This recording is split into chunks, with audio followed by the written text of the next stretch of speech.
Assalamualaikum warahmatullahi wabarakatuh. Saya Diah RT Idawati, Ketua Dekranasda Aceh, dengan ini menghimbau bahwa program pemerintah yaitu Bangga Buatan Indonesia, khususnya untuk di Aceh, Bangga Buatan Aceh, mari kita sukseskan bersama-sama dengan tagline jangan hanya bangga saja, tetapi ayo mari kita beli dan pakai.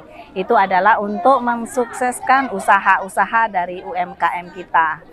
Sejalan dengan itu tentunya kita harus mematuhi apa yang sudah dihimbau oleh Bapak Gubernur kita, yaitu dengan menggunakan produk-produk lokal. Yuk kita gunakan produk-produk lokal bersama.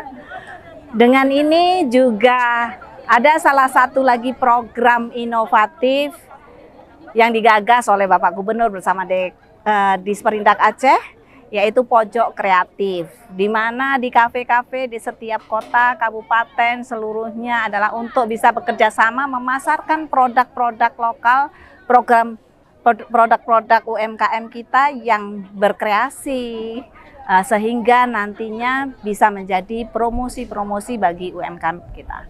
Ayo gunakan produk-produk lokal, cintai produk-produk Aceh, bangga buatan Aceh, dan beli dan pakai buatan Aceh. Terima kasih. Assalamualaikum warahmatullahi wabarakatuh.